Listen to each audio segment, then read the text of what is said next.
Hi, my name is Derek L. Cottingham with Pride, and I'm so happy to be speaking with you, Assad, about season 2 of Interview with the Vampire. Thank you. Thank you. It's lovely to meet you. No.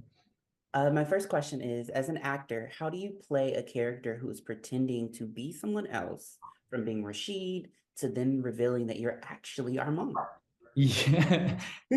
Yeah, it's a challenge. It's a really exciting challenge. And also I feel like this season we're seeing lots of different versions of Armand within Armand's sense as well. And we are jumping through history in lots of different ways. So yeah, in many ways, I went from, I guess, Rashid in season one, you know, a character pretending to be someone else, but now that someone else has more layers to him Mm. than Rashid. I think maybe at some point I was sort of longing for a simpler life as Rashid. Maybe, but yeah, it was brilliant. It's a dream come true for me in this part. It's beautifully written and so many layers. And And my next question, Armand does not want to go on record. How would you describe his feelings about the interview, and why is he supporting Louis doing it?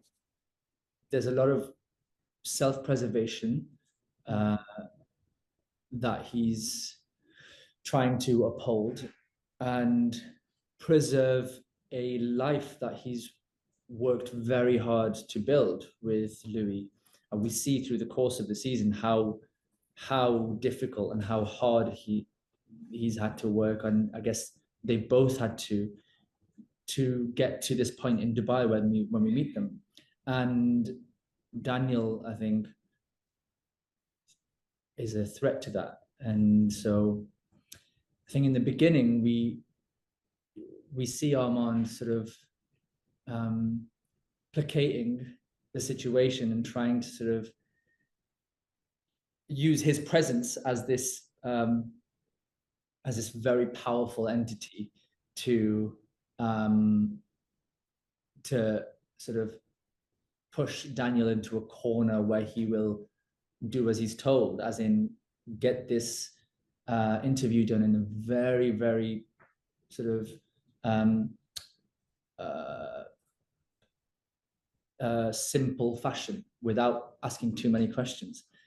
And in the beginning, he thinks that his mere presence will do that, but I think Daniel's way more formidable than he ever imagined, and we find out. Yeah, I can definitely see that Armand would like it to be a little bit more surface level interview Yeah, while Daniel yeah. is kind of just digging away. I mean, As yeah, and his, he says it to Louis at the end of episode one.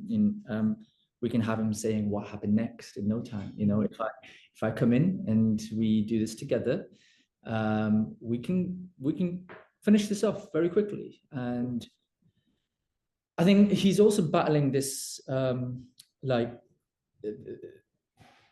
he's battling his frustration and anxiety about their relationship, and knowing that this is something that Louis has asked for, which he does not want to give him, but he has to in order to sort of preserve this relationship. And that's, yeah, that's a real battle in himself.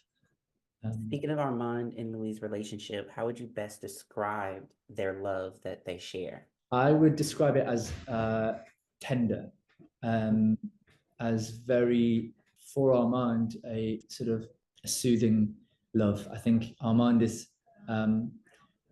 behind the facade of his power and his sort of his stoicism is uh, a scared child, and um, someone looking for support and care. And that's how I think Louis sees that. And I think that's how their relationship kind of blossoms in Paris. um, it's, yeah, he's vulnerable, and he allows himself to be vulnerable around Louis, which the theater of the Coven, the theater of the vampires haven't seen before as well, which kind of shakes up that dynamic. but yeah, it's tender. And if you could describe your version of Armand in a few words, what would they be? Um,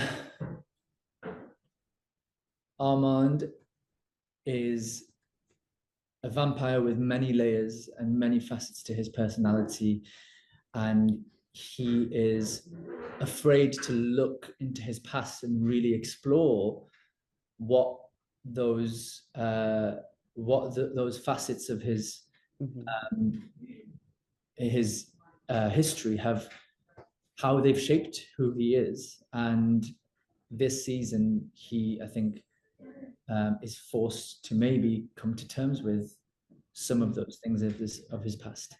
But yeah, he's a very layered human being, vampire human being. Speaking of Ramon's personality, are there anything of his personality traits that you relate to yourself? Um, I think his insecurities definitely there, and those were maybe the parts I found sort of easiest to sort of tap into, because I think we all have insecurities, and we sort of can use them as superpowers, or we can let them eat us up. And there's been moments in my life where my insecurities have sort of got the better of me, and there's been moments where I've been able to harness them and understand them, because I don't think they're bad things. So yeah, his sort of his his inner kind of weaknesses were my favorite parts of him, because I understood those a lot more than the other menacing side that he has, and also the masterful side that he has. Those were harder to tap into for me, but his weaknesses were very easy because they're weaknesses. But yeah. And with all of that said, Armand is a beloved character in the universe, but at times does some unsavory things. How did you approach delivering that gray area in your portrayal of this character? Or how did I approach it?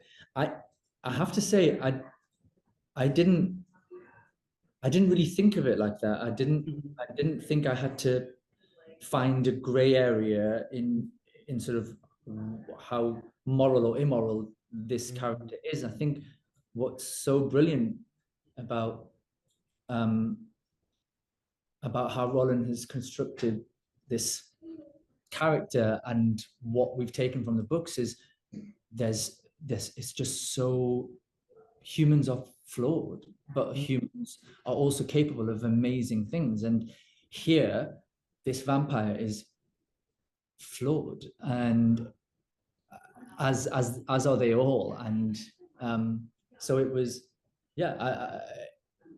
I think I didn't have to worry too much about Mhm. this side of Armand is good, so we need to sort of, and this side of Armand is bad. But all of them make him who he is. Mhm.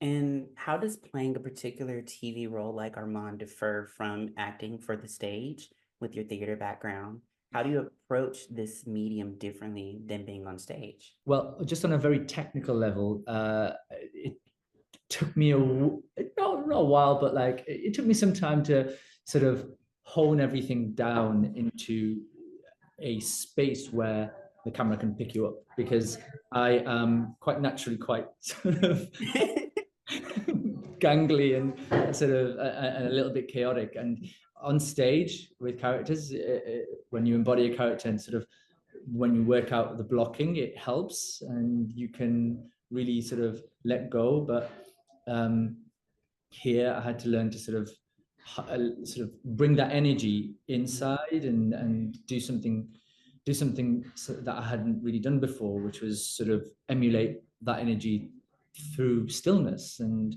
I'm still learning that. It's like I'm learning it every day, and watching the other actors, especially Eric and Jacob, who I spent so much time with. Mhm. It's just a masterclass with them, and because they are so good at it. And yeah, they really sort of helped me along with it. Mm, awesome. And in a few details, without too many spoilers, Please tell us your favorite episode to film this season and why. Oh, it has to be episode 5, and um, uh, and also, by the way, that was the first episode I filmed. That was my first episode. We went into the the. You've seen the screeners, right? From all the way to episode 6 with the big. I always get really worried because I go, but then I've Yeah. realized you guys have seen the screeners, so I'm allowed to talk about 5. Yes, so Not in too much detail. We are under certain spoiler embargoes, which great, is why I great, phrased it fantastic. I'm certain just gonna say episode 5 is my favorite. It's really because it is very different, and also because it was the first thing I shot. I think I hold it quite close to me, because it was really scary. It was such a scary thing to do, to sort of be thrown into that episode, and it's the one I look back at, and I can see I have a bit of a outer body experience every time I watch it. Kind of don't recognize myself in it, which is, I'm not sure whether that's a good or bad thing. I think I'm gonna say it's a good thing right now. So You're great at your craft. That's all that means. who knows? But yeah, that's my favorite episode. Awesome. And what are your hopes for viewers after watching this season? What do you hope they take with them, digest after seeing these new characters and the journeys that they're on? I think I just hope that we have told the story in as and carried on this story from season 1 in as honest um, and and honest and giving way as possible. I think that's the most I can really hope for. Because people's tastes are people's tastes, and we have told the story. As long as we feel that we've told the story we wanted to tell, that's good enough for me. And I personally feel we have. Yeah, uh, and I think Rollin Jones is an absolute mastermind genius, and so yeah, I'm confident that we have. Well, from me, I can say that season 2 took it to new heights, and I have enjoyed what I've seen thus far. Congratulations on the new season 2, and thank you so much for speaking with me. Thank you so much. That means a lot. Thank you. Mhm.